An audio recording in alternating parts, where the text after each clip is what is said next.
Hola, buenos días a todos y a todas. Bienvenidos al seminario extraordinario de hoy. Hoy nos acompaña la doctora Melanie. Y bueno, les voy a platicar un poquito de la trayectoria de la doctora. La doctora Melanie es especialista en geotermocronología y tectónica. Estudió la maestría en la Universidad de Rennes y realizó el doctorado en la Universidad Joseph Fourier de Grenoble. En 2015 fue contratada como asistente de docencia y de investigación por la Universidad de las Antillas, donde participó en proyectos, en particular de cartografía geológica. Desde septiembre de 2017 trabaja en la Universidad Nacional Autónoma de México en la Estación Regional del Noroeste del Instituto de Geología en Hermosillo, donde está encargada del Laboratorio de Fechamiento por Trazas de Fisión, perteneciente al Laboratorio Nacional de Geoquímica y Mineralogía. Ha publicado 10 artículos científicos en revistas internacionales de revisión por pares, presentó sus trabajos en varios congresos internacionales y nacionales y participa activamente en varios proyectos de tesis de nivel licenciatura a doctorado. Sus líneas de investigación están enfocadas en la cuantificación de las interacciones entre la deformación cortical, la actividad volcánica, la exhumación tectónica de las rocas, la evolución de las cuencas sedimentarias y la formación de yacimientos minerales, en particular en el contexto de subducción. Para ello, aplica una metodología integrando trabajo de campo, geología estructural y regional, análisis de termobarometría con dataciones geocronológicas y termocronológicas de baja temperatura. Entonces, le cedemos la palabra a la doctora. Gracias. Pues, buenas tardes. Entonces, bueno, voy a presentar hoy una plática que se titula Geotermocronología y termobarometría, aplicaciones a la exploración minera, pero voy a hablar más de como porfiros y no tanto de exploración, pero vamos a un poquito con exploración. Y estudios tectonoestratigráficos. Bueno, pues me pidieron algo un poco de semidivulgación, entonces voy a repasar algunos conceptos que seguramente muchos de ustedes conocen, pero es para estar todos de acuerdo sobre de qué hablemos y después continuar con cosas un poco más avanzadas. Ok, ¿cómo paso? Ok, entonces para empezar, quería mostrarles este pequeño diagrama a la izquierda, donde vemos que los procesos tectónicos, climáticos y erosivos son estrechamente vinculados entre sí. Por ejemplo, cuando hay tectónica, aquí a lo largo de una falla normal, vamos a tener incremento del pendiente y incremento de la topografía. Entonces, vamos a tener más erosión, disminución del estrés vertical por el movimiento del peso de estos sedimentos que se dan en la cuenca. También la tectónica actúa sobre variaciones de altura y entonces sobre el clima general en la zona. El clima, él hace variaciones de precipitación y temperatura, entonces actúa sobre la erosión. Y la erosión por la meteorización y el soterramiento de carbono orgánico va a actuar sobre el clima global. Entonces, esto es muy importante en los estudios de los cuales voy a hablar hoy, porque estos procesos influencian la estructura térmica de la corteza. Lo que sea, si estamos en extensión, vemos que esta tectónica pues, hace que hay un cambio de los isotermas. Aquí sobre esta falla inversa lo vemos también, que los isotermas están afectados por la advección del calor, es decir, el movimiento de un punto caliente hacia arriba y entonces lleva con el mismo el calor, eso se llama advección. Y la erosión, por ejemplo, va a formar unos cañones, y estos cañones pues bajan la topografía, y la topografía está más o menos a 20 grados en todos los lugares, entonces por abajo vamos a tener las isotermas que van a estar afectadas por este cañón. Y esta estructura térmica de la corteza la podemos reconstruir reconstruyendo la historia tiempo-temperatura de las rocas y vamos a investigar estos procesos que influencian la estructura térmica de la corteza superior. Estos procesos, pues, como les decía, es la tectónica, pero hay también el magmatismo. Por supuesto, si emplazan un plutón a profundidad, pues va a modificar la estructura térmica de la corteza. La erosión, como les decía, con el relieve y el clima, así podemos estudiar las variaciones a lo largo del tiempo del relieve y del clima. El hidrotermalismo, podemos estudiar yacimientos, y sepultamiento para los hidrocarburos o estudios como de cuenca. Ok, entonces las técnicas analíticas para reconstruir la historia termotemperatura de las rocas va a ser primero geología de campo, y podemos hacer también termobarometría. Voy a hablar muy poco de esto, aluminio en anfíboles, con análisis por microsonda. Y podemos combinar técnicas de fechamientos geotermocronológicos con microscopía óptica y análisis por ablación láser acoplada a espectrometría de masa.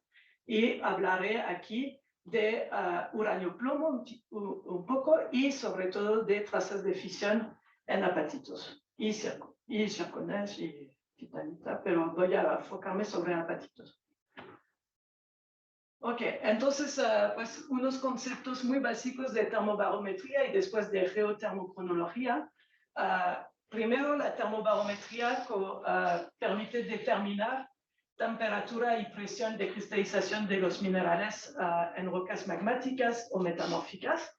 Entonces, por supuesto, termometría se determina la temperatura de cristalización, y con barometría se determina la presión de cristalización. Aquí hablo de rocas plutónicas.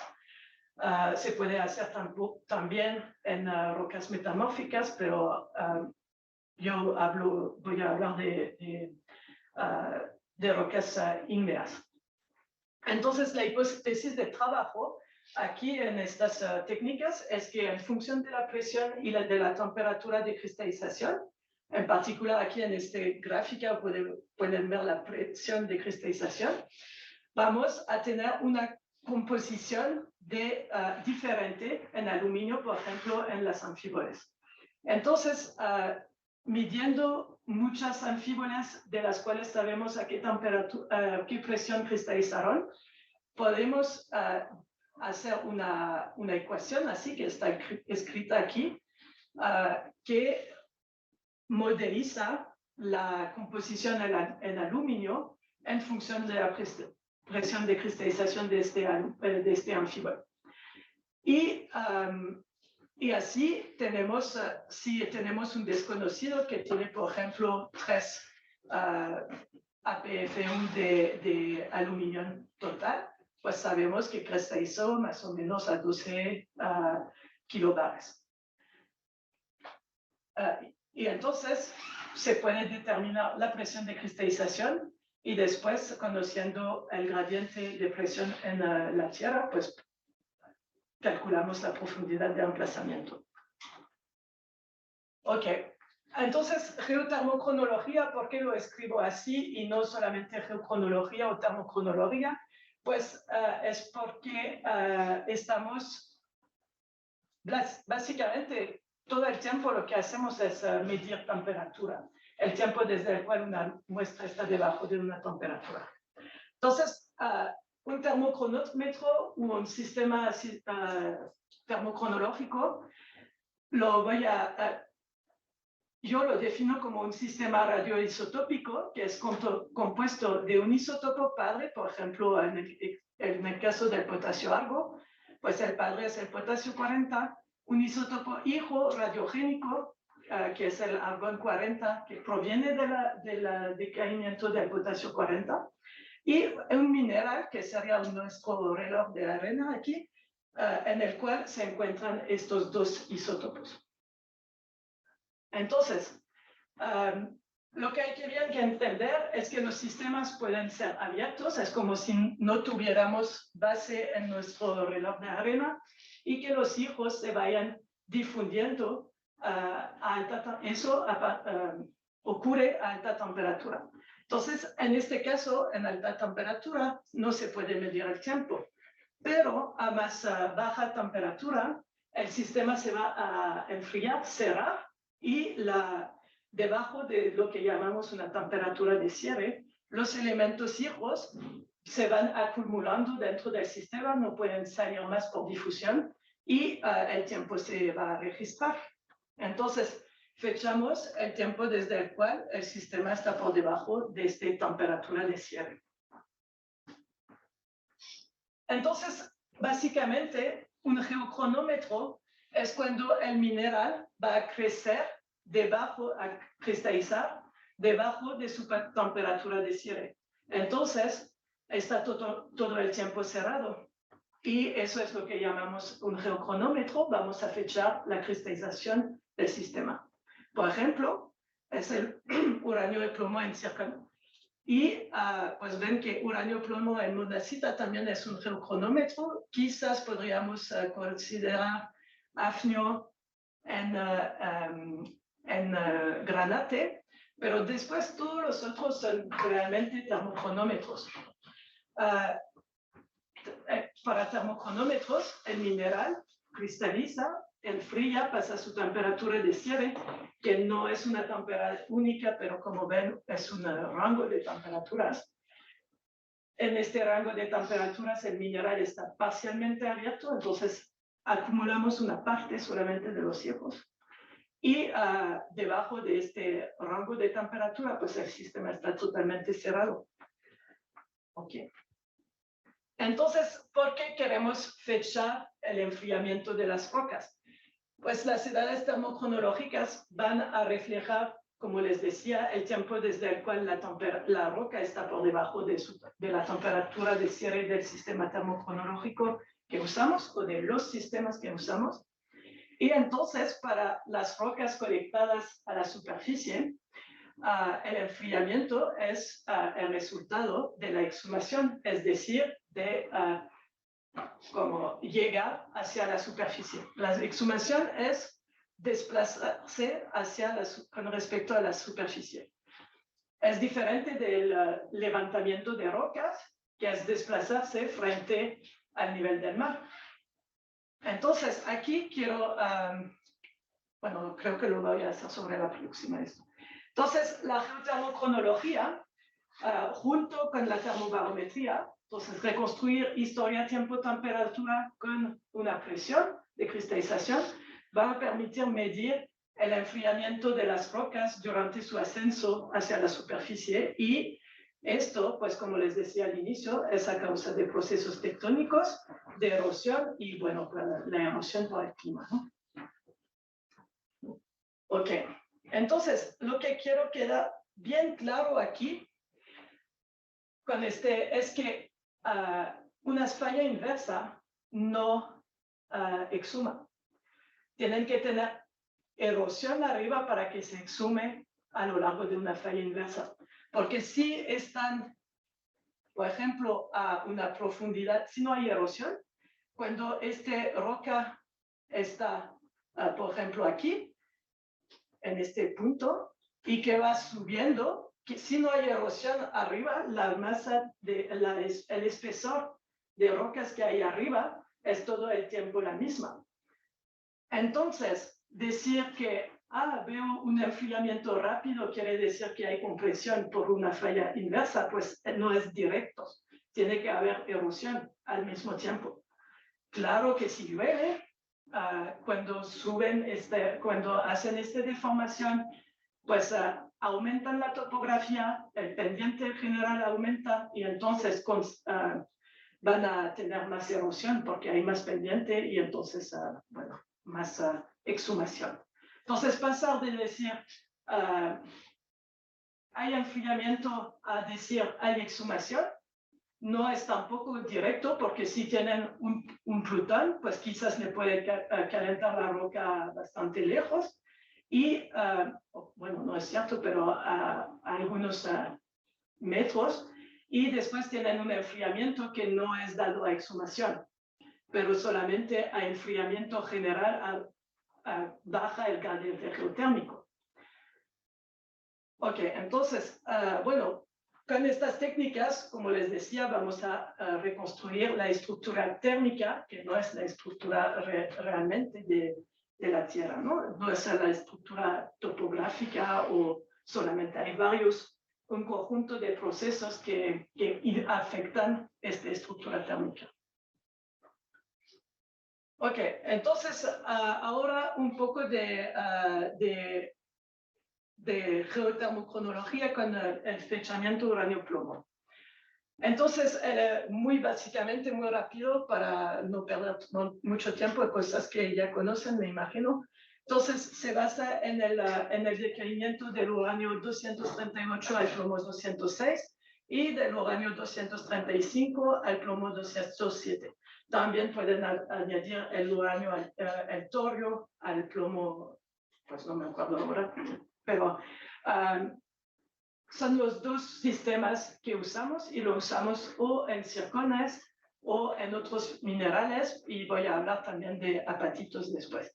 Entonces, estos dos sistemas tienen dos semividas diferentes y aquí les he puesto la ecuación que permite calcular la edad de nuestro sistema y ven que aquí tenemos que considerar lo que llamamos el plomo común, es decir, el plomo que está integrado inicialmente dentro del cristal. Eso es muy importante porque, por ejemplo, en apatitos el plomo cristaliza al mismo tiempo que el apatito y en zircones consideramos que esto, el plomo común, es igual a cero, que el zircón no cristaliza integrando plomo al momento de su cristalización. Entonces, no sé, creo que he pasado una... Aquí. Bueno, entonces vamos a medir en un espectrómetro de masa por ablación láser. Aquí hay el láser del CGO y aquí el ICP, el cuadrupolar. Entonces medimos las relaciones plomo 6 uranio 8 y plomo 7 uranio 5 y vamos después a calcular una edad. Y entonces estos dos sistemas de isotópicos, idealmente, es decir, si no hubo pérdida de plomo y si no había plomo inicial, ambas técnicas nos van a dar exactamente la misma edad. Entonces, lo que hacemos con este tipo de diagrama que llamamos concordia es reportar la relación isotópica plomo 6, uranio 8 y plomo 7, uranio 5 y habemos calculado cuáles todos los pares de relaciones isotópicas que dan exactamente la misma edad y ven que se puede hacer una curva que llamamos la curva concordia. Y entonces, cuando reportamos nuestros datos con sus errores en formas de elipses, si caen sobre esta curva concordia, como aquí en naranja, pues los dos cronómetros dan la misma edad y decimos que los análisis son concordantes. Eso quiere decir que las pérdidas en plomo después del cierre del sistema son insignificantes y también que no había plomo inicial. Y entonces tenemos una edad que corresponde a la edad de cristalización. Si cae fuera de la curva concordia, decimos que son edades discordantes y eso quiere decir que hubo pérdidas en plomo y entonces, pues, o que el zircón cristalizó en varios momentos y que analicemos varias partes del zircón, entonces se mezclan las dos edades. O si no, se abrió el sistema, el plomo salió en parte del zircón y tenemos una edad discordante. Por ejemplo, aquí tendríamos una edad discordante porque estamos analizando dos partes del zircón. Eso es una imagen en catodoluminescencia. Y si hay un evento metamórfico, el plomo puede perderse fuera del cristal y entonces tenemos la impresión de tener menos hijos y entonces una edad diferente, más joven. Entonces, si tenemos varios análisis y que se alinean nuestros análisis a lo largo de una recta, esta recta la llamamos la discordia y el intercepto inferior nos da la última edad de cierre del sistema y el intercepto superior, nos da la edad de cristalización, aquí. Entonces, eso es la edad del metamorfismo, básicamente, y aquí es la edad de la cristalización. Podemos hacer el mismo ejercicio, pero con otras relaciones, las relaciones de plomo 7, plomo 6, frente a uranio 8, plomo 6. Y aquí la ecuación de la curva Concordia es Entonces, vamos a ver.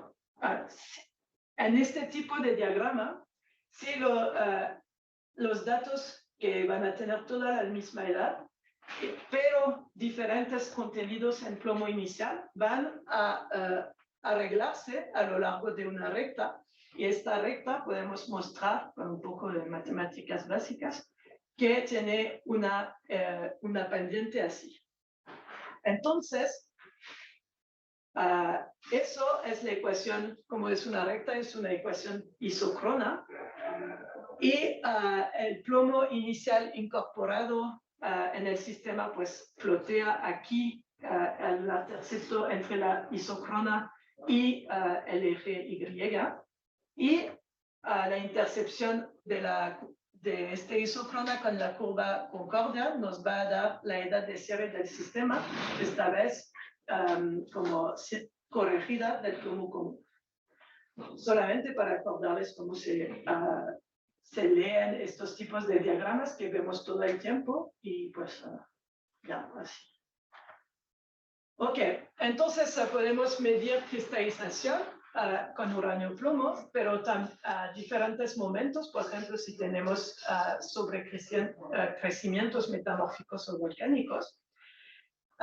Y pues uranio plomo en zircón en las rocas ígneas va a permitir hacer estudios de cronología de la formación de la corteza, de orogenos, reconstruir paleogeografía, dar un contexto a estudios de procedencia o miles de cosas, ¿no? Y para las rocas volcánicas, si están intercaladas, por ejemplo, en una columna estratigráfica, pues la podemos restringir precisamente. Ok. Se pueden también fechar otros minerales por uranio plomo, por ejemplo, el rutilio, la llanita, el xenotima, monacita, granate, y esos son minerales que se forman durante el metamorfismo o fase hidrotermal dentro de depósitos minerales. Entonces, si no tenemos zircón, tenemos todavía opciones para fechar cristalización. Y esto, pues estas edades se pueden relacionar con muchos, con la geología, ¿no? En apatito, el uranio es un termocronómetro, uranio plomo en apatito es un termocronómetro y da temperaturas entre 450 y 550 grados. Entonces, esas son las temperaturas asociadas al hidrotermalismo. También podemos fechar desde muy poco crisócola o pseudomalaquita, se ha hecho en el yacimiento de Chuquicamata, por ejemplo, y eso va a permitir fechar el enriquecimiento supergénico. Y en calcita, el uranio plomo se está haciendo más y más para fechar fallamiento y también en estos dos últimos crisócolas, pseudomalaquita y calcita, pues la interpretación puede ser difícil porque la cristalización de estos minerales puede ocurrir por muchas razones y en muchos tiempos diferentes. Entonces todavía plantea algunos problemas, también plantea algunos problemas de estandarización del método de medición, ¿no? Del uranio y del plomo. Ok, entonces ahora es que no veo cuánto tiempo.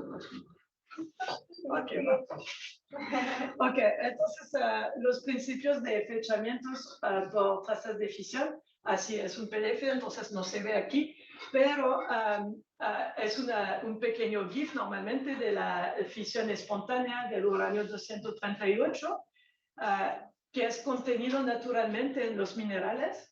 Y esto va a producir que estos dos minerales, estos dos átomos, durante la fisión, va a producir dos átomos que se van a repelar, uno de cripto 90 y otro de bario 143.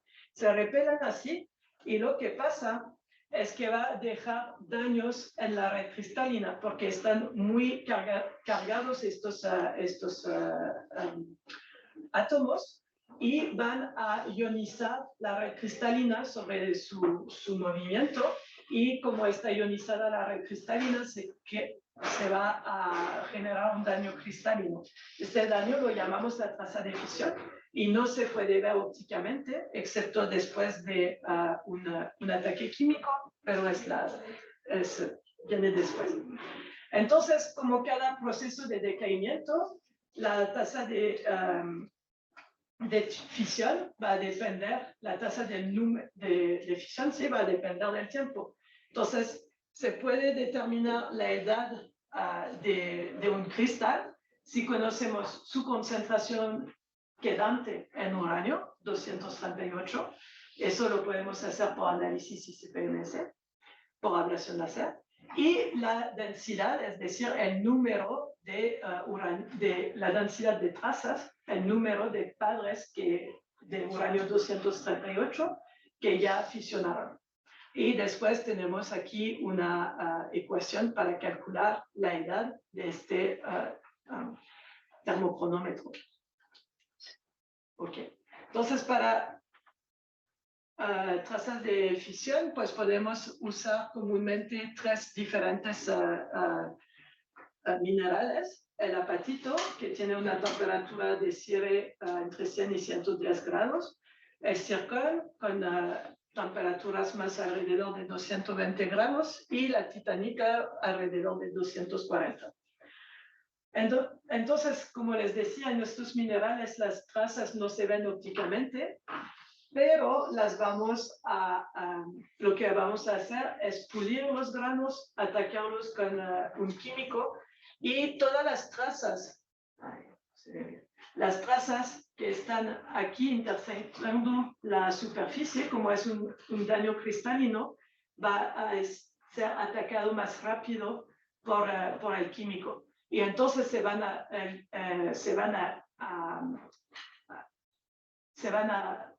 poner más anchas estos daños cristalinos y los vamos a ver aparecer en el grano. Y aquí, sobre un grano de esta forma, pues puedo contar cuál es la densidad de trazas solamente conociendo el área y el número dentro de esta área de trazas. Okay. Entonces aquí, por ejemplo, tengo una área y cada traza pues tiene un hueco de ataque, que es el lugar donde el daño cristalino intersecta la superficie y se ve bien en luz reflejada. Y en luz transmitida, pues podemos ver que este hueco está conectado a un daño cristalino a profundidad y entonces eso corresponde a una traza. Y vamos a calcular la densidad. Después, en un ICP-MS, aquí es de la Universidad de Arizona, perdón, al Sergio, olvidé cambiar la foto. Entonces, vamos a medir el contenido en uranio 238 haciendo huecos con una ablación láser y mandando este parte del mineral a analizar y ver las relaciones isotópicas en uranio y en plomo. Entonces, aquí, si conozco la densidad de trazas sobre este área, puedo, para un mineral, obtener una edad de uranio-plomo y una edad de trazas de fisión. Entonces, una edad si es en zircón de cristalización y una edad de enfriamiento. Si es en apatito, una edad de enfriamiento a alta temperatura, 400 y 500 grados, y trazas de fisión a 110, 120 grados. Ok, ahora, ¿cómo se presentan los datos trazas de fisión? Se presentan de dos formas, o en radial plot o en probability density plot. Entonces, un radial plot, ahora vamos a ver cómo se lee. Básicamente tenemos solamente, podemos sobre las edades individuales calcular, hacer un test de kilos, y si consideramos que no hay tanta dispersión, si está arriba del 5% este test de kilos. Ok, entonces para leer un radial plot, que no son como diagramas que ven a menudo, entonces es un diagrama radial. Aquí corresponde a la edad,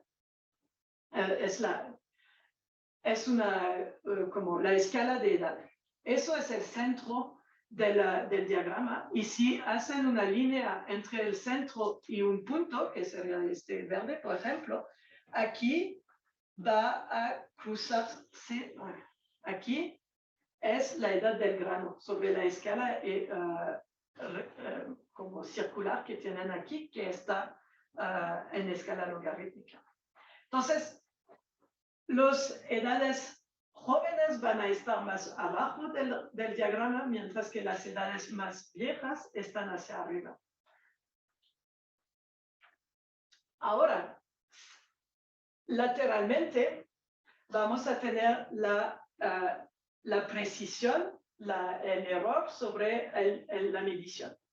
Entonces, si aquí tienen una escala que corresponde a 2 sigma, entonces si la reporten, por ejemplo, arriba y abajo del centro, esta línea les va a dar aquí la edad máxima que puede tener como a 2 sigma, y esta línea la edad mínima a 2 sigma.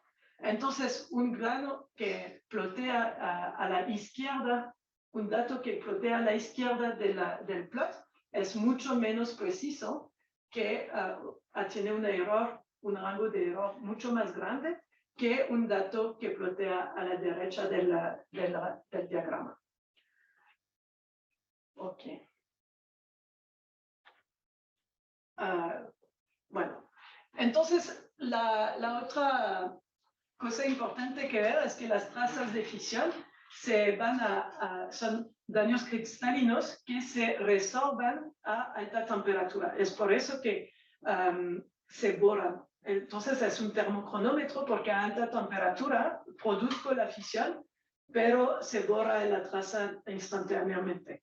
Entonces, sí, eso se puede ver, por ejemplo, si como muestrean a lo largo de un barreno de 4 kilómetros de profundidad, por ejemplo, y sacan las muestras a diferentes profundidades y calculen miden la longitud promedia de las trazas, ven que arriba de 60 grados tenemos longitudes largas a lo largo más o menos 15 micras de longitud, y después hay toda una zona donde estas trazas se van acortando y arriba de 3.5 kilómetros, 120 grados, pues no ven más trazas. Entonces su longitud es bueno, no tienen más longitud. Entonces, tenemos una zona donde se borran parcialmente las trazas, y esto es entre 60 y 120 grados, depende de la composición de la partitura. Ok, entonces, otra cosa muy importante que quiero dar claro para los estudios termocronológicos en general.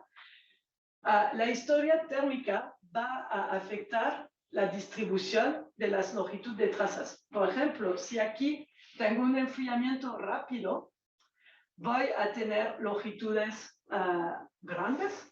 Si tengo un enfriamiento lento, pues se quedan mucho tiempo las muestras, los zapatitos aquí en esta zona de borrado parcial. Entonces, las trazas que se van a producir hace, por ejemplo, 70 millones de años, van a tener mucho tiempo para acortarse. Y entonces vamos a tener una distribución asimétrica de las trazas de fisión. Las que se producen aquí hace 20 millones de años tienen una longitud normal de 16.3 micras, que es la longitud a la cual se producen. Y lo que ven aquí en este diagrama es que estas tres historias térmicas, la verde A, la B roja y la C azul, me dan exactamente la misma edad de trazas de fisión. Entonces, estas historias térmicas muy diferentes pueden dar la misma edad, y eso es verdad para todos los termocronómetros. Entonces, el concepto que usamos naturalmente, porque es con el cual empecé a explicarles este tipo de metodología, el concepto de temperatura de cierre es válido solamente para enfriamientos rápidos y constantes dentro de la zona de borrado parcial. Entonces, o de la zona de retención parcial, por ejemplo, si hacen argón-argón en un feldespato potásico. Entonces, una edad termocronológica sin información adicional o que sea sobre la historia de enfriamiento, por ejemplo, la distribución de las longitudes de trazas de fisión en apatitos o otras edades termocronológicas con temperatura de cierre alrededor de esta zona de borrado parcial. Pues si no tienen esto, no va a ser muy informativo sobre la historia térmica, excepto si saben muy bien que a esta edad pues hubo, no sé, un evento tectónico y que entonces en este momento la exhumación estaba muy fuerte y que había enfriamiento rápido. Eso es bastante importante. También es interesante ver que esta historia térmica vemos que hay un enfriamiento y después un calentamiento seguido de un enfriamiento. Entonces, las trazas de fisión que se forman en esta parte de la historia térmica entre 90 y 40 millones de años se van a borrar entre 40 y 20 millones de años. Entonces, y después voy a tener aquí otras trazas desde 20 millones de años que van a tener una longitud más grande. Entonces, cuando tenemos un episodio de calentamiento, vamos a obtener una distribución de longitudes bimodal.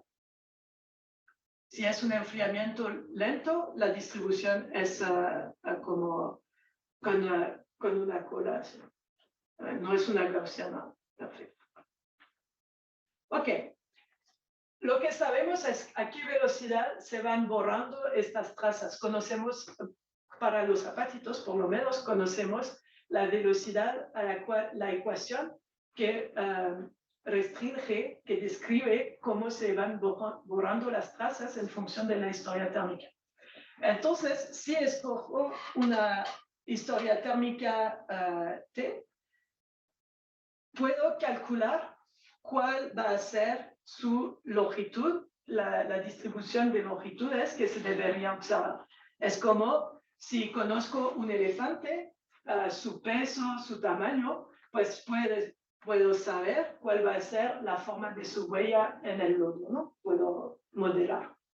Ok, eso lo podemos hacer con una historia térmica, modelar las longitudes. Ahora lo que podemos hacer es comparar esta historia térmica con la distribución que realmente medí en mi muestra. Y después hago estadísticas y digo, ok, ¿se parece bastante bien o no se parece? Y entonces puedo, si corresponde bien, guardo esta historia como una historia posible, porque se acuerdan que hay varias historias posibles para dar el mismo resultado, ¿no?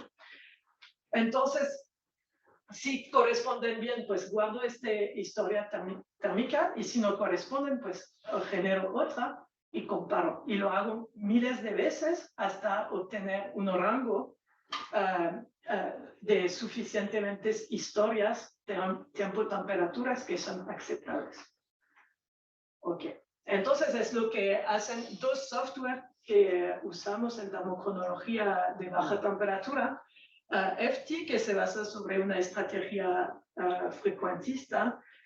Entonces, el color aquí va a corresponder a la probabilidad de que sea probable o posible. Probable es en rosa, posible es en verde. el camino tiempo-temperatura que habemos generado. Con nuestros datos es probable que corresponde o posible. El mejor aquí es en negro. Entonces ven que geológicamente sé que es imposible tener un calentamiento así tan rápido como si pasa de 40 grados a 140 grados así instantáneamente. Entonces después es mi conocimiento de geólogo que me va a ayudar a interpretar estos datos. Qt nos da como gráficas más bonitos. De hecho, el que nos dice Qt, no Qt, porque es bonito. Entonces, el color corresponde a la probabilidad de que el camino de temperatura, cada vez que son pequeñitos píxeles, ¿no? Entonces es un píxel de 10 centígrados por 1.000.000 de años.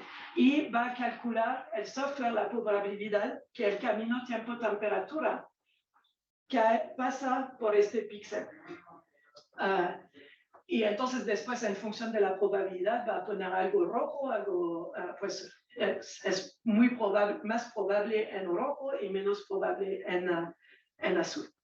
Son modelos y entonces, pues, como el otro nombre, FT, también es el que desarrolló el software que lo dice, lo llama FT porque es una marca de bolsas de basura en Estados Unidos. Entonces es para recordarles que cuando usen eso, si ponen cosas de basura dentro del modelo, les va a dar un modelo de basura, a poner la basura también.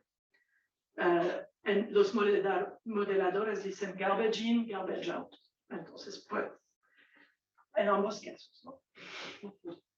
Ok. Ahora, ¿cómo podemos aplicar todos estos conceptos a la exploración minera o al estudio de los pórfidos de cobre?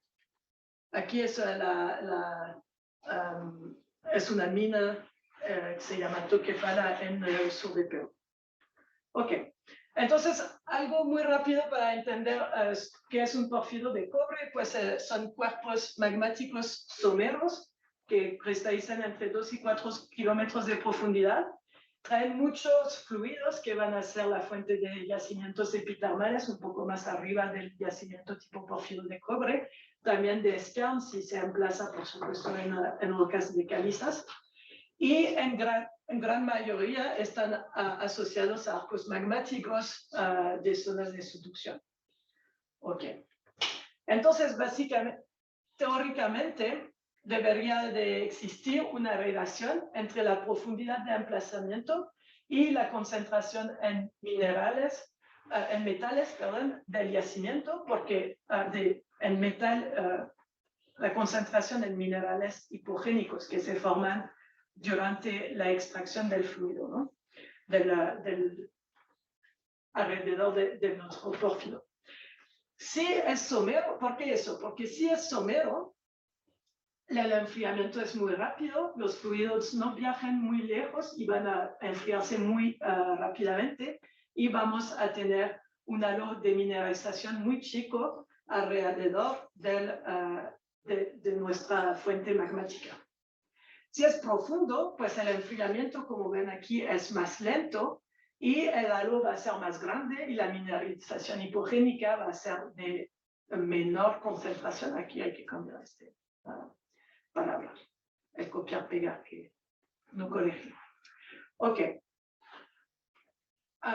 Entonces, la historia de enfriamiento va a depender de la profundidad del emplazamiento y de los procesos de exhumación que hay durante y después el emplazamiento del pórfido.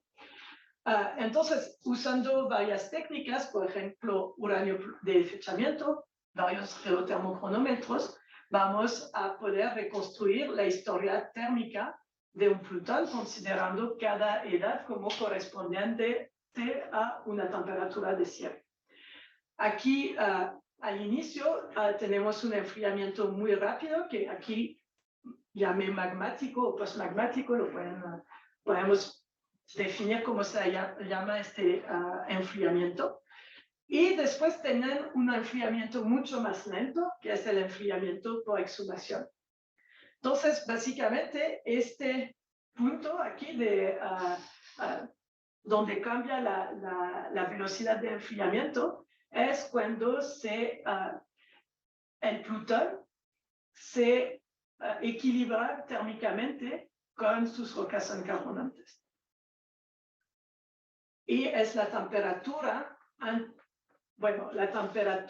antes de la cristalización de las rocas encarbonantes, más un poquito, porque pues las rocas encarbonantes se como calientan también, entonces van a estar calentadas, ¿no?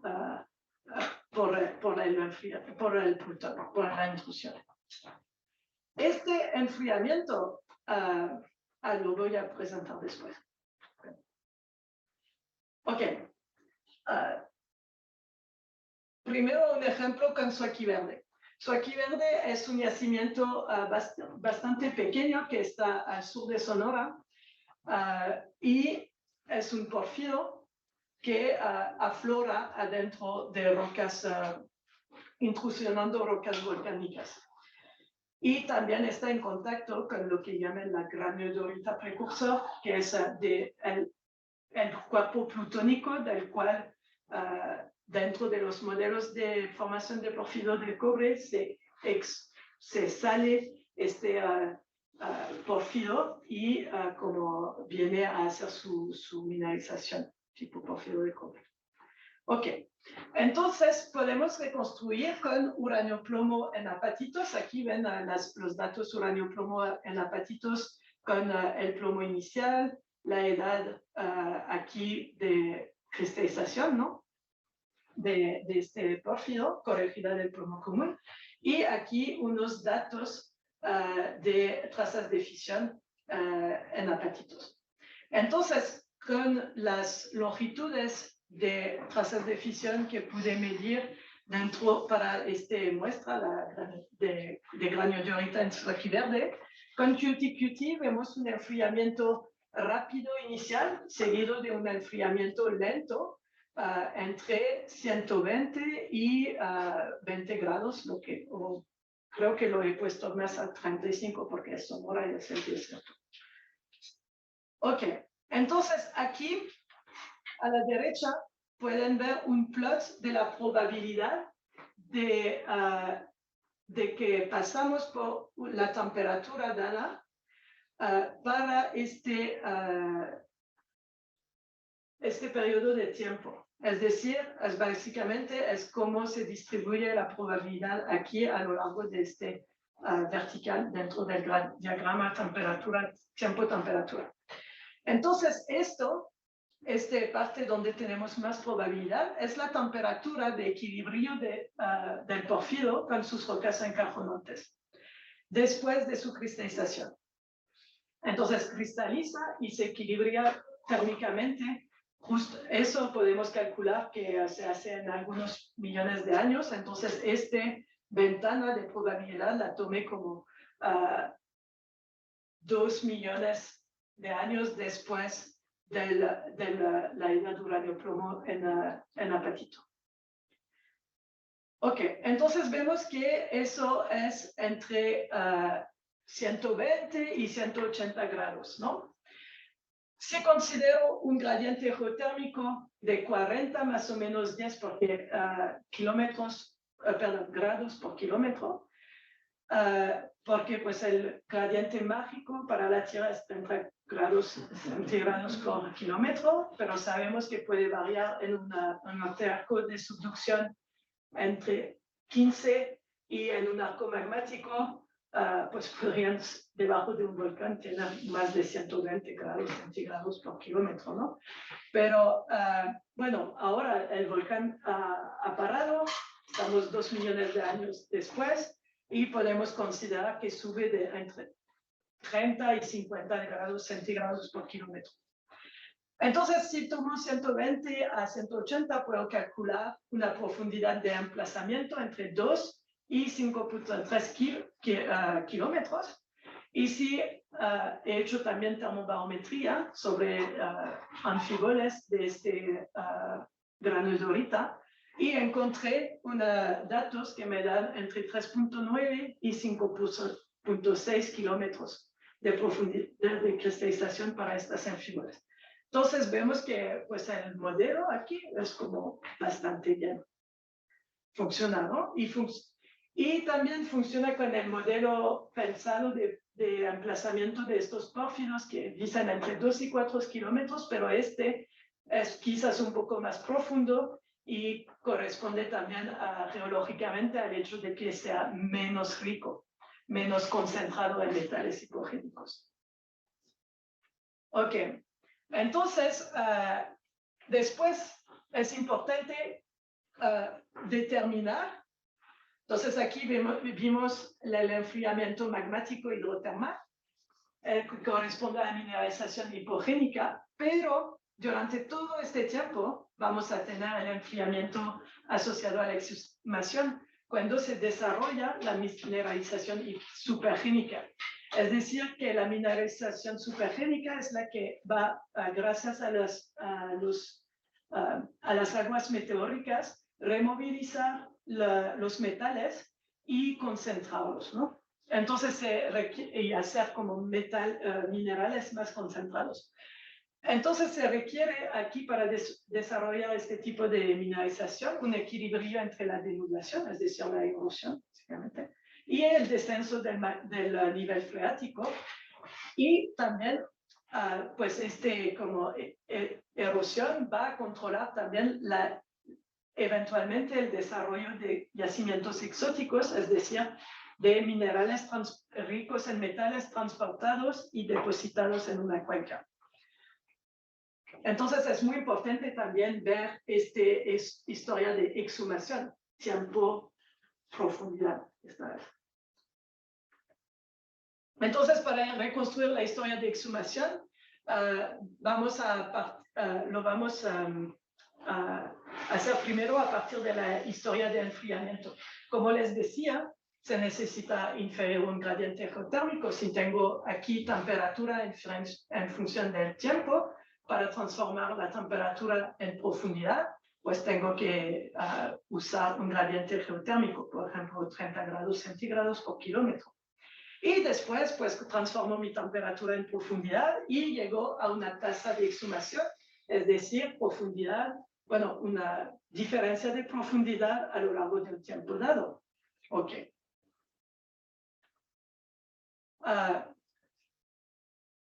El problema es que el gradiente geotérmico, pues primero no lo conocemos con seguridad y además varía a lo largo del tiempo, en particular en esta región donde vemos que hubo extensión. Entonces, si tengo extensión, pues tengo exhumación en la parte, en el bloque de piso de las fallas normales, y la exhumación cuando suben las rocas a lo largo de estas fallas normales no se enfrían instantáneamente, entonces hacen advección del calor, es decir, que van a subir con su temperatura y vamos a deformar los isotermas. Y así hacemos variar el gradiente geotérmico. Entonces eso complica mucho transformar la historia de enfriamiento en una historia de exhumación, solamente porque tenemos deformación, ¿no? Entonces, aquí vemos que tenemos un enfriamiento monotónico a una tasa de 2.3, más o menos 0.6 grados por millón de años.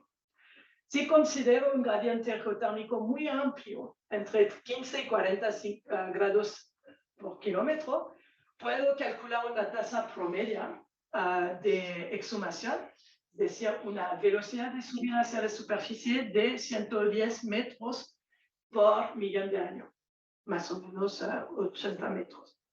Entonces tengo ahí un error bastante grande. Ok, tenemos un software para determinar la historia de exhumación, en este caso de unos plutones bien restringidos, se llama Fortiterm, y permite proponer una historia de enfriamiento y de exhumación a partir de las características supuestas del Plutón, sus características geométricas. Y también de sus características físicas, por ejemplo, si hubo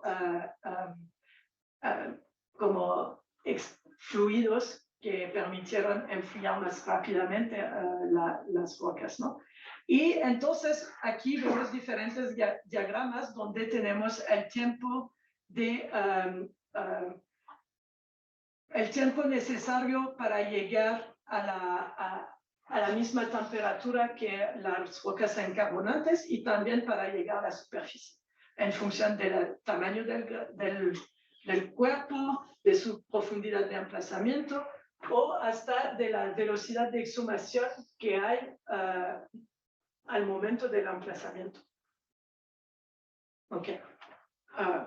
Entonces lo usaron para diferentes pórfidos del mundo y vemos que todos no tienen la misma historia de enfriamiento. Por ejemplo, este rojo ahí se emplaza a una profundidad de 4.8 kilómetros y se enfría en 13, perdón, toma bastante tiempo para enfriarse, mientras que algo que se emplaza a 2.4 kilómetros de profundidad, pues se enfría mucho más rápido, como pueden ver aquí.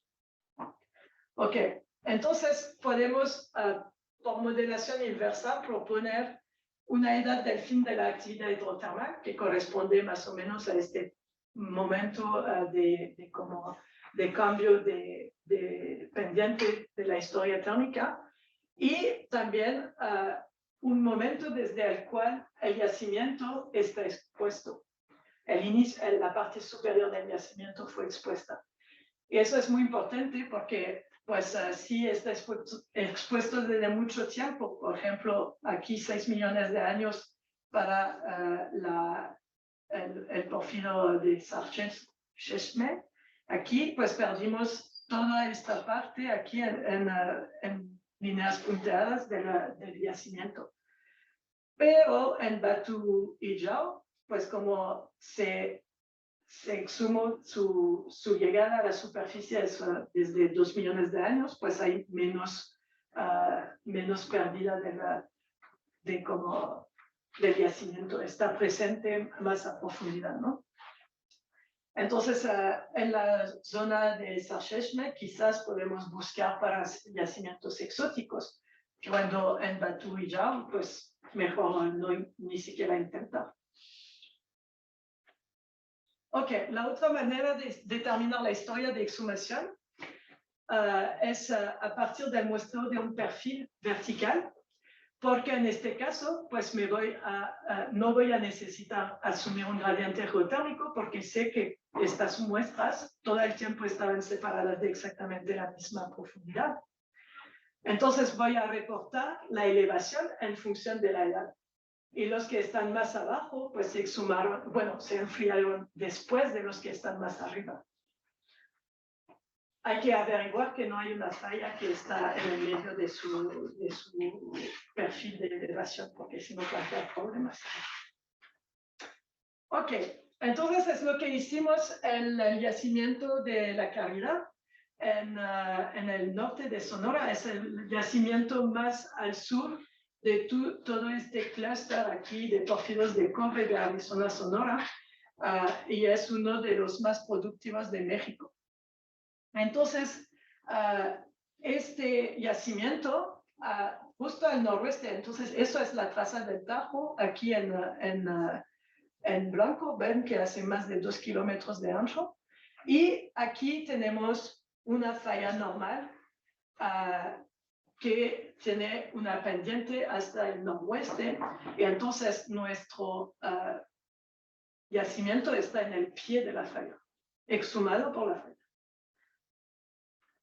Ok, entonces aquí reporté los resultados del modelado. Cada línea aquí, la naranja, las grises y la azul, corresponden a diferentes muestras. Y sabemos que estas muestras, la azul y la roja, están separados por 700 metros de vertical. Y vemos un patrón para este grano de diorita, un patrón clásico con un enfriamiento rápido, seguido de un enfriamiento lento. En gris y las líneas azules aquí es como el 90% de probabilidad. Es el error de sigma sobre cada una de estas líneas, ¿no? De la roja y de la azul.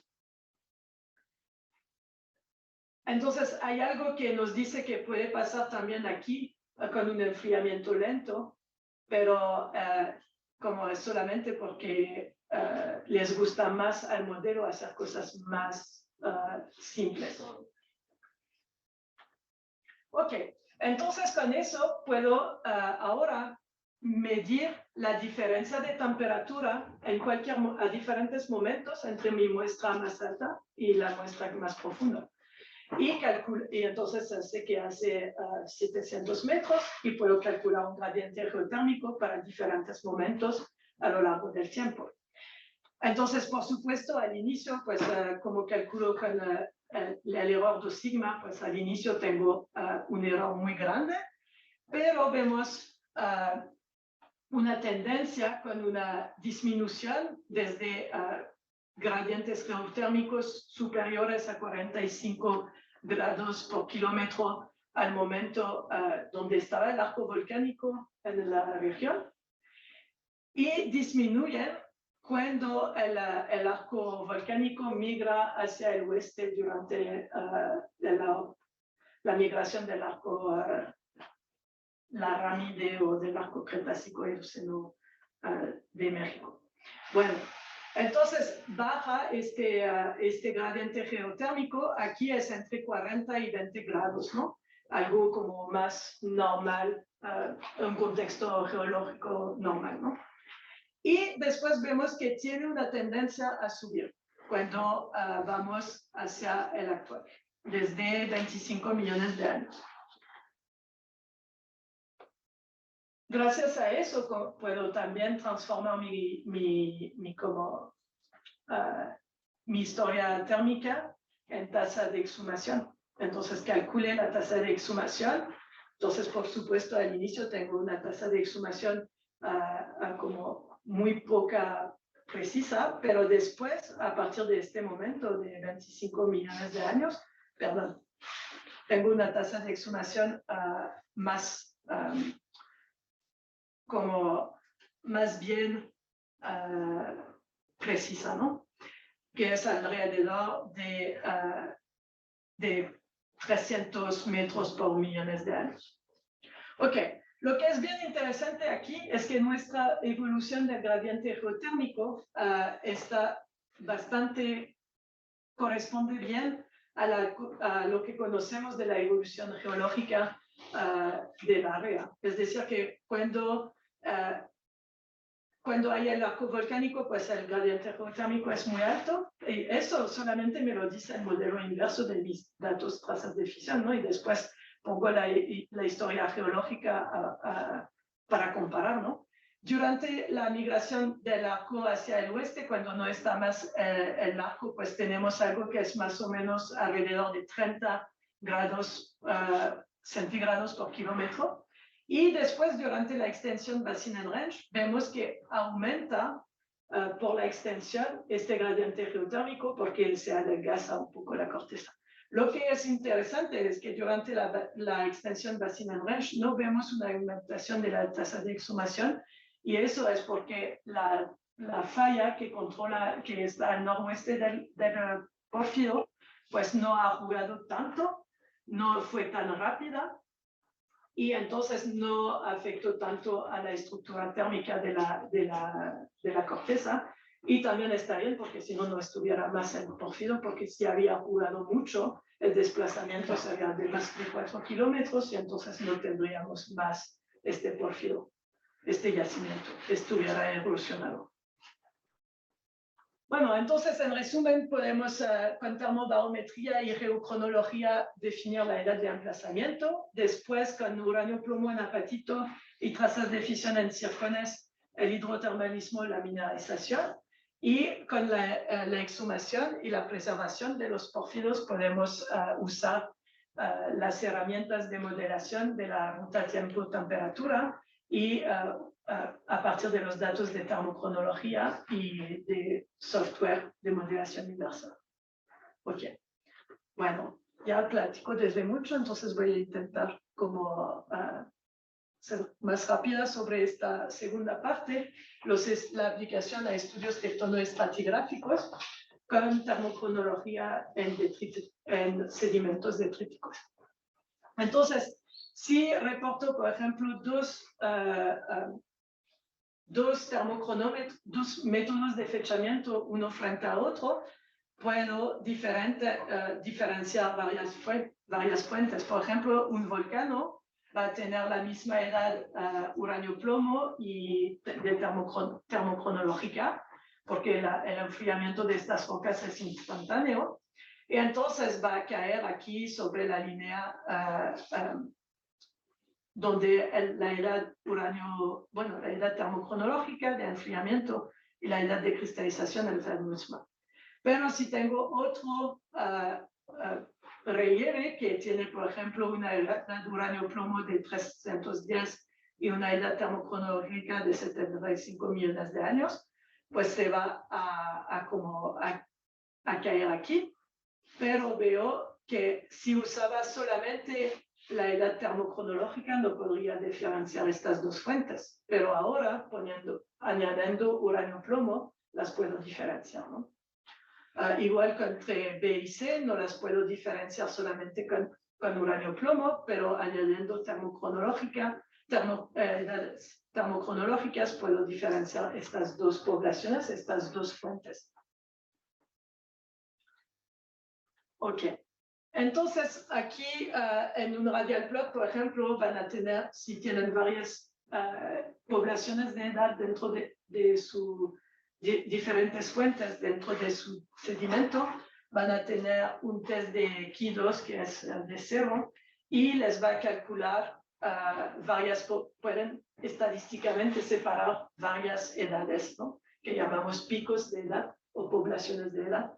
Aquí tenemos 4. Y se ha demostrado que las edades de sedimentos modernos que van a recoger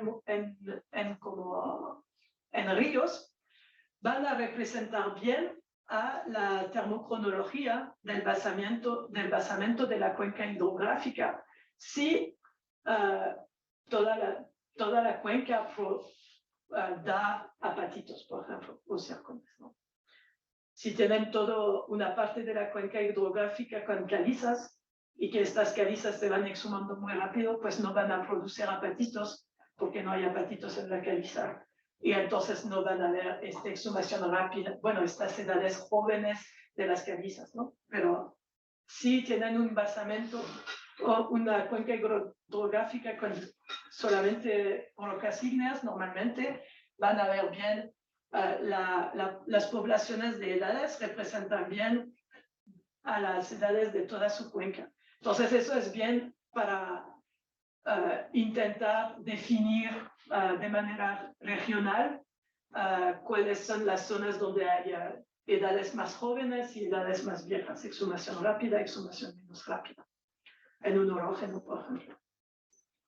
Entonces, eso quiere decir también que el pico de las edades más jóvenes corresponde a la tasa de exhumación la más rápida en la cuenca hidrográfica y que la edad central aquí, que es una edad estadística, es una estimación de la tasa de exhumación promedia de todo el basamento de la cuenca hidrográfica. Okay.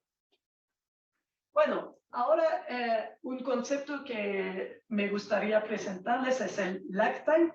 Eso se usa para los estudios de procedencia como fuente hacia cuenca. Entonces, bueno, ¿qué es el principio? Si tienen aquí usamos como no sabemos si tenemos solamente una fuente, usamos el concepto de temperatura de cierre, es decir, que la edad que vamos a medir corresponde a una temperatura, ¿ok? Entonces, al momento de la cristalización, por ejemplo, de un granito a profundidad, los isótopos hijos difunden fuera del mineral, ¿no? Y a la temperatura de cierre vamos a tener la acumulación de los hijos. Y ahora si voy a tomar como un sedimento, pues voy a tener en este sedimento mis patitos van a tener la edad del cierre, ¿no? La edad de la temperatura de cierre. Y puedo con otras maneras definir la edad del depósito, y el lag time, lo que vamos a ver, lo que definimos como el tiempo entre la edad de cierre y la edad del depósito. Es decir, que si consideramos que el transporte es instantáneo, pues el lag time corresponde al tiempo necesario para exhumar la fuente desde la temperatura de cierre. Ok, entonces, si ahora voy a reportar la edad de deposición en función de la edad de las poblaciones, aquí puedo como hacer unas líneas que corresponden al tiempo del lag time, ¿no? Por ejemplo, a lo largo de esta línea, vemos que aquí tengo una edad termocronológica de 80 millones de años y una edad de deposición de 60 millones de años, entonces el lag time es de 20, ¿no? De 20 millones de años. Entonces, si a lo largo de una columna estratigráfica tengo edades que van envejeciendo así paralelamente a las líneas del lag time, pues quiere decir que mis fuentes están exhumándose constantemente. Ahora, si tengo un momento con exhumación más rápida, voy a cruzar estas líneas del lag time que están atrás, y eso pues muestra una aceleración de la exhumación, y entonces, por ejemplo, por un fallamiento normal. Y aquí tengo una aceleración, pero menos rápida, ¿no? Entonces, eso lo hicieron para Himalayas en los Siwaliks, en la sección aquí sedimentaria de Antepaís. Y eso permite estudiar grandes orógenos donde va a ser difícil el acceso para hacer, por ejemplo, un perfil vertical o como, pues, pueden muestrear, ¿no? Grandes áreas y áreas en el pasado, ¿no? Porque pues estos sedimentos provienen de cosas que no están más a la superficie. Entonces podemos también estudiar orógenos antiguos totalmente erosionados, básicamente un orógeno que ahora no se ve más.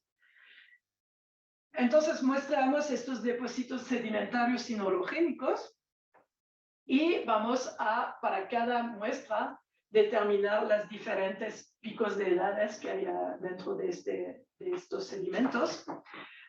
Como hay varias fuentes, vamos a tener diferentes poblaciones de edades, y vamos a hacerlo a lo largo de esta columna para hacer este tipo de análisis para cada muestra a lo largo de la columna.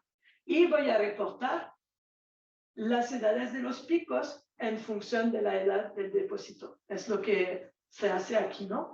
Entonces, esas son las edades de los picos, las edades termocronológicas, y aquí es la edad de deposición. Y como eso es una escala logarítmica, pues aquí las líneas que están aquí son las líneas del lag time. Ok, entonces, vemos que aquí tenemos tres grupos de edades termocronológicas. Unas, aquí en verde, que corresponden a un pico estático que es presente a lo largo de toda la columna, con una edad termocronológica de 100 millones de años, más o menos, que es mucho más vieja, aquí me equivoqué también, mucho más vieja que la edad de deposición. Entonces eso corresponde al reciclaje quizás es aquí por eso. A ver, no, falta una diapositiva. Entonces este conjunto de picos corresponde a reciclaje de fuentes más antiguas. Ahora, este pico mismo era todo el tiempo a lo largo de la columna, pero la edad está más o menos la edad de deposición. Entonces quiere decir que se exhuma muy rápidamente. El lag time, como el tiempo entre la temperatura de cierre y la deposición es muy corto. Entonces eso vemos aquí el evento de exhumación rápida que es asociado a la actividad tectónica más intensa durante este periodo. Y entonces actividad como son los Himalayas es más por compresión. Entonces esta actividad tectónica está asociada a mucha erosión y a la deposición de esta columna de sedimentos de antepas. ¿Ok? Y aquí tenemos unos picos de edades más jóvenes que siguen al lag time, a las líneas del lag time. Entonces tenemos picos de edades más y más jóvenes subiendo en la columna estratigráfica con un lag time constante de 4 millones de años.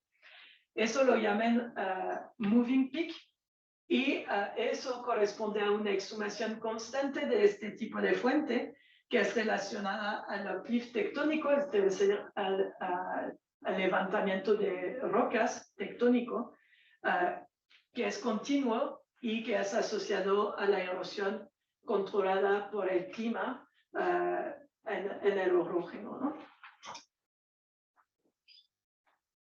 Después y ya, con eso.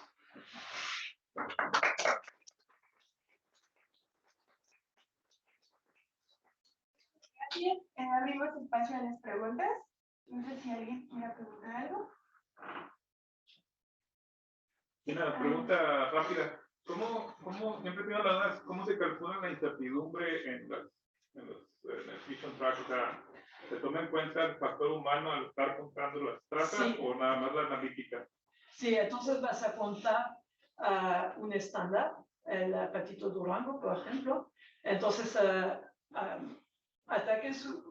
prepares un patito Durango todo igual y como son grandes, vas a medir un área muy grande, contar las trazas sobre este área y con el ICP-MS vas a fechar este Durango y vas a tener obtener tu propia desviación del conteo con y del equipo con la edad estándar. Y esta desviación se llama el Z y lo pones en tus muestras de edad desconocida para evaluar tu desviación de conteo. Por ejemplo, yo cuento las trazas que toquen a la zona que defino donde voy a contar. Y hay otras, entonces yo considero que la traza pertenece a esta zona solamente si el hueco de ataque está dentro de la zona, ¿no? Y hay otras personas que cuentan todas las trazas que están tocando esta zona. Entonces, ves, aquí tenemos una desviación solamente por la manera que tenemos de contar o de definir si eso es una traza o si eso no es una traza. Entonces, así nos ponemos todos de acuerdo usando cada uno nuestro Z y este Z varía también a lo largo del tiempo, varía si el mío, por ejemplo, varía a lo largo del tiempo, varía con el ICP, varía si cambio de microscopio puede variar también. ¿Alguna otra pregunta? Yo. Dijiste que en las fallas normales, cuando lo exhuma, pues se afecta el calor, ¿no? Entonces el gradiente geotérmico pues queda como si estuviera igual. ¿Cómo cuánto tiempo tarda, en millones de años, en reequilibrarse con el gradiente geotérmico normal? O sea, ¿qué tantos millones de años te va a dar más joven tu edad por clase? Así tienes tectónica, como hay advección del calor por la tectónica todo el tiempo. Entonces por ejemplo, si tienes un rift muy fuerte,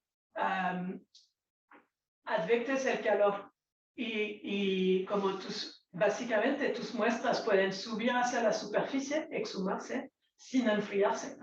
¿Ok? Entonces, cuando va a parar la tectónica y que va a bajar el gradiente geotérmico, es el momento que vas a ver el enfriamiento. Entonces, no vas a fechar aquí la tectónica, vas a fechar el fin de la tectónica y el enfriamiento asociado al fin del rifting. Entonces, por eso tienes que como saber cuál es tu contexto geológico para como interpretar a tus datos. Porque realmente lo que estás viendo es enfriamiento, no es profundidad. ¿Alguna otra pregunta? Bueno, pues damos gracias a la doctora Melanie. Nos esperamos el próximo viernes, que vamos a tener el seminario que siempre tenemos todos los viernes, ¿no? Gracias.